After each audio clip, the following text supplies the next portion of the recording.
A razão arquitetónica do regresso. Bem, este é, na verdade, um repto à frase que nos foi proposta e, neste caso, no fundo, serve para dizer-vos que em arquitetura não se pode falar de progresso sem pensar também na importância do regresso. Deixem-me chatear-vos um bocadinho com uma frase longa do George Agamben, que eu gosto muito, e que diz mais ou menos isto.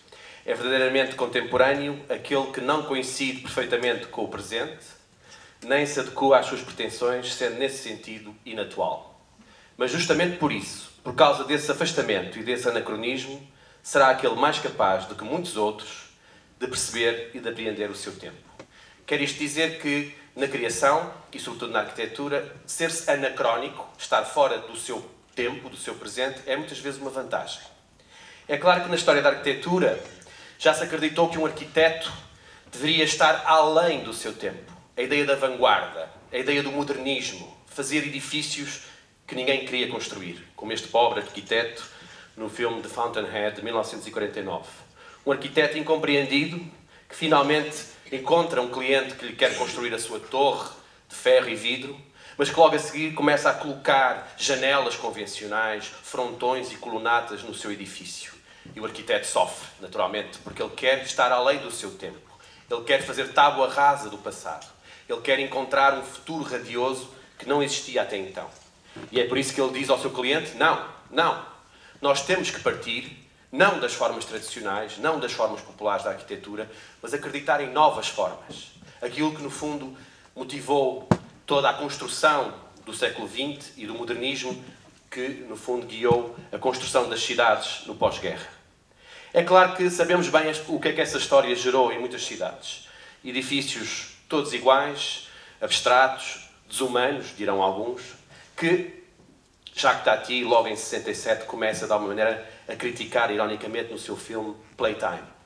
Uma cidade onde os edifícios são todos iguais, independentemente se estamos a falar de habitação, ou escritórios, ou equipamentos, tudo igual, neste estilo abstrato que o modernismo queria impor às cidades.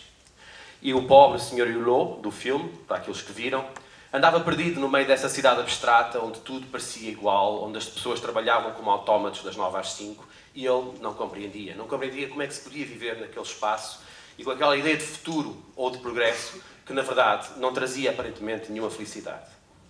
Bom, deixa-nos falar um bocadinho sobre a arquitetura portuguesa. A arquitetura portuguesa também se deixou deslumbrar por essa ideia de progresso. Em cima estamos a ver uma casa de Le Corbusier, talvez o grande mestre da arquitetura modernista do século XX, e em baixo um desenho de Fernando Távora, talvez o arquiteto português que mais de perto esteve dessa corrente, pelo menos durante a sua formação. É uma casa que ele desenha como tese de licenciatura.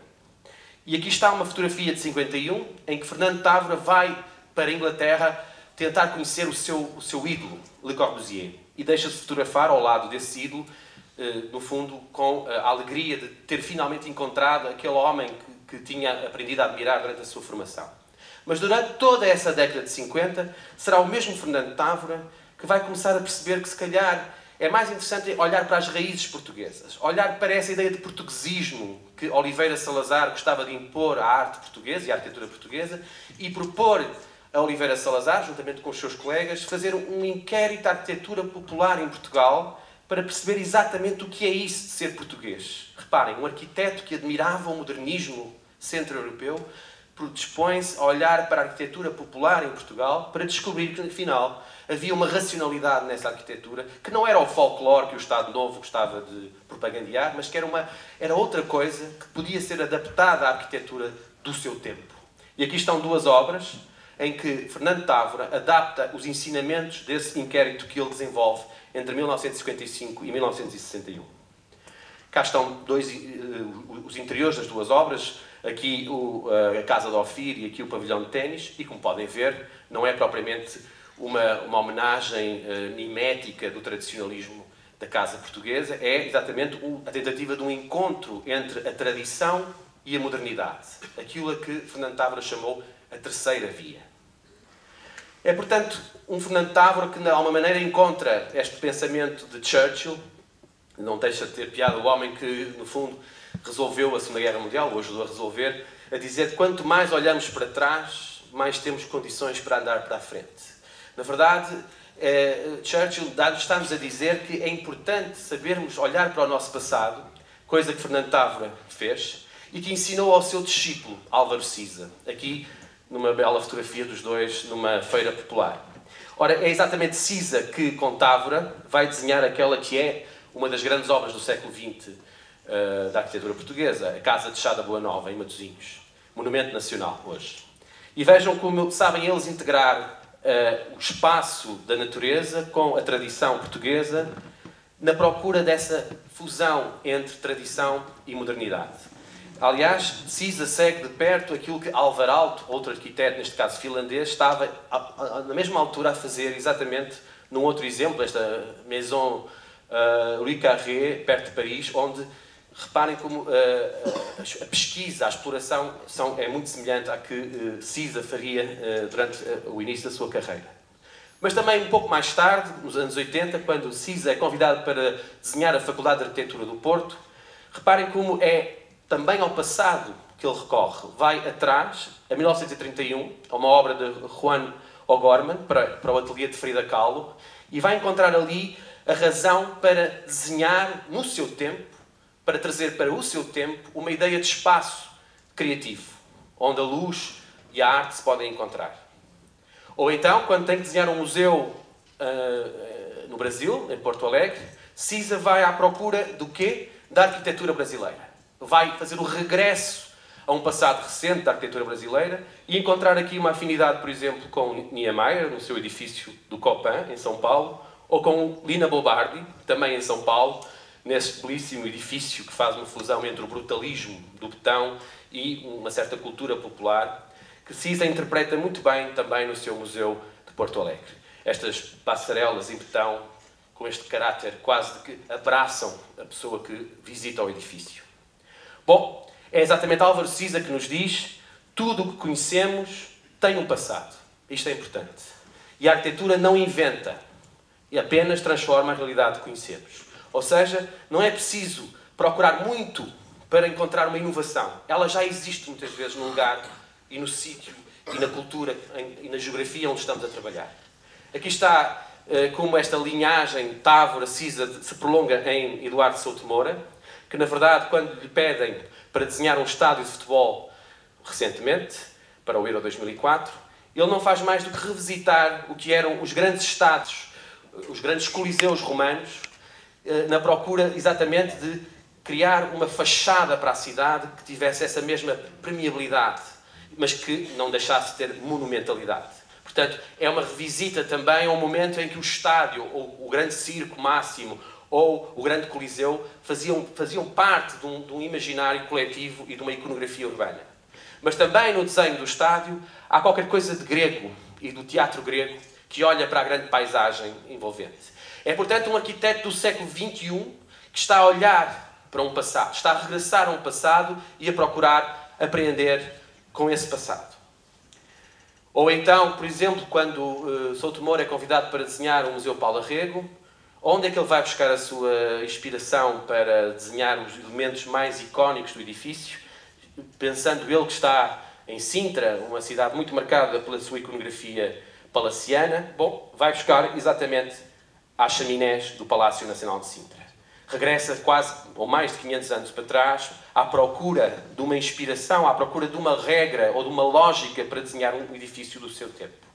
É por isso que, como eu dizia, muitas vezes a arquitetura quer quebrar, quer romper, quer fazer tábua rasa do passado, mas o passado está ali para nos ensinar que é possível ser-se contemporâneo, utilizando-o como matéria-prima. É por isso que eu, quando dou aulas na Universidade de Coimbra, aos meus alunos, não gosto muito de falar de passado, porque tem sempre um caráter um pouco nostálgico. Também não gosto de falar de património, que é uma palavra hoje muito estafada, até pela nomenclatura política, não é? Toda a gente fala de património, enche-se a boca dizendo que se vai defender o património. Também não gosto muito de falar de memória coletiva, porque há sempre uma tendência para um certo populismo quando se fala de memória coletiva. Eu gosto de falar de cultura, porque a cultura é a sedimentação desse tempo, desses vários tempos que vão fazendo a história das cidades e da arquitetura. E é por isso que, agora na segunda parte da minha intervenção, vos vou mostrar um trabalho que fiz com alunos em Coimbra, no Departamento de Arquitetura, sobre as Caldas da Rainha. Fomos convidados pela Associação Destino Caldas, aqui, que aliás é também co-organizadora deste evento, que com a Câmara Municipal das Caldas da Rainha nos pediram para pensar a cidade das Caldas. Bom, e o que nós fizemos foi, provavelmente, a primeira maquete alguma vez feita sobre as Caldas da Rainha, percebendo que ela, no fundo, se estrutura em 3 grandes eixos. O eixo de entrada a partir da A8, a partir do Poente, o eixo ferroviário que atravessa a cidade de norte a sul, ou de sul para norte, e o eixo da mata e do parque, e esse eixo que, no fundo, marca o imaginário termal das Caldas da Rainha. Ora bem, expusemos estas maquetes, estas ideias nos silos aqui das Caldas da Rainha, com a possibilidade de ser visitado por todas as pessoas e ser discutido. Mostramos o projeto às autoridades locais. Pensamos numa perspectiva de ajudar as autoridades a desenvolver um plano estratégico para a cidade. E numa segunda exposição mais recente, em junho de 2014, aqui neste edifício, mostramos o desenvolvimento desses trabalhos. E o que é que nós desejávamos exatamente pensar sobre as Caldas da Rainha? Como é que esta cidade pode marcar as suas portas através de elementos que não têm que ser inovadores, não têm que ser elementos de ruptura, essas portas podem partir de elementos que já existem na cidade. Portanto, fizemos novamente grandes maquetes e estudamos com o Destino Caldas e com as autoridades locais, ou pelo menos discutimos com elas, o que é que elas desejavam que essas portas fossem, como é que estas portas das Caldas podem ser desenhadas e pensadas. Ora bem, esta é a maquete que resultou das várias reflexões feitas pelos nossos mestrandos e rapidamente vou-vos mostrar as ideias principais. A primeira é a porta poente da cidade. Como é que se chega às Caldas a partir do grande eixo rodoviário que é a A8? Hoje chega-se por um nó banal, um nó de autoestrada banal. Ora bem, por que não desenhar esse nó como se fosse uma praça retangular, articulada com a grande avenida Vitorino Frois, e nela colocar uma série de elementos que fazem lembrar, no fundo, a tradição cerâmica da cidade.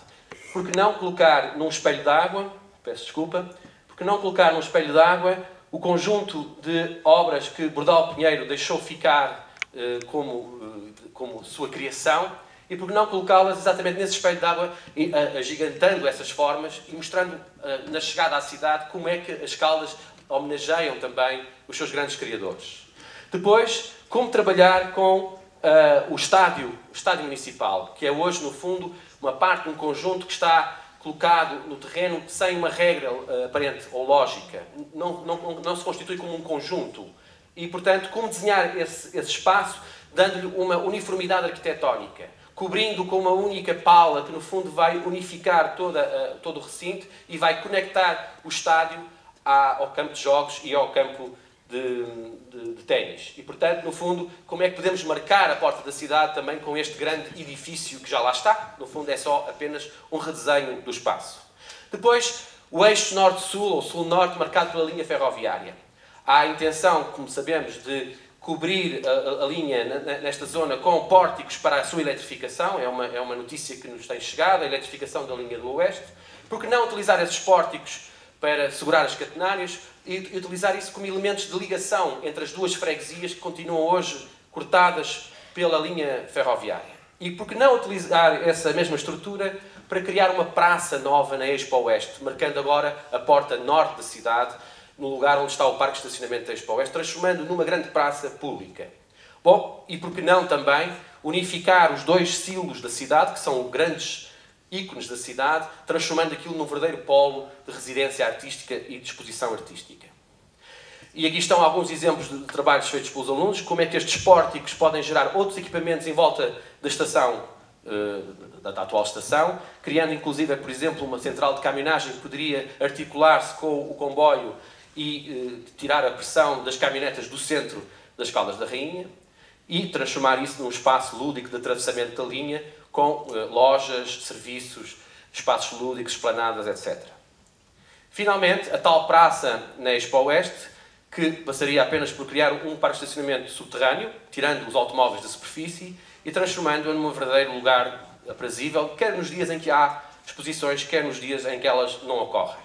E, portanto, a Expo Oeste passar a ser não um armazém que está ali, que só funciona de vez em quando, mas não, ser o verdadeiro motor de uma vida urbana permanente e lúdica que poderia ser utilizada todos os fins de semana.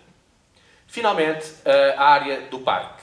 Sabemos que o parque hoje está um pouco à espera de qualquer coisa. E esse qualquer coisa passará, naturalmente, por aquilo que vai acontecer aos edifícios do parque, que são belíssimos exemplares, que estão um pouco abandonados, sem aparente destino, e que, sabemos, está a ser equacionada a hipótese da sua reutilização para uma unidade hoteleira, ligada também à saúde, mas por que não incluir também a componente de congressos, permitindo que se pudesse entrar neste local por trás, neste quarteirão, e fazer deste quarteirão uma praça que servisse de passagem para a zona termal. E, portanto, a ideia de tornar os edifícios do parque como elementos participantes da vida da cidade, através da criação de outros elementos que complementavam a sua condição, neste caso, ligada à função hoteleira. Finalmente, a mata. A mata que hoje, como sabemos, tem lá dentro um campo de futebol, o campo do Caldas, que, na verdade, parece também um pouco perdido.